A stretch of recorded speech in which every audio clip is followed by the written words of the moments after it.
एक गरीब मछुआरा नदी से मछलियां पकड़कर बाजार ले जा रहा था। तभी अचानक एक मगरमच्छ पानी से निकलकर उसकी नाव उलट देता है। सारी मछलियां नदी में बह जाती हैं। मछुआरा दुखी होकर किनारे पर बैठकर रोने लगता है। तभी एक छोटी गिलहरी ये सब देखती है।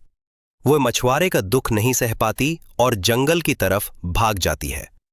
वहां उसे पेड़ों के नीचे बहुत सारे मेवे और फल मिलते हैं। गिलहरी मेहनत करके टोकरी भरती है और मछुआरे के पास ले आती है। मछुआरा इतने सारे फल देखकर मुस्कुराता है और गिलहरी का शुक्रिया अदा करता है। लेकिन फिर गिलहरी के लिए किसी ने लाइक और सब्सक्राइब नहीं किया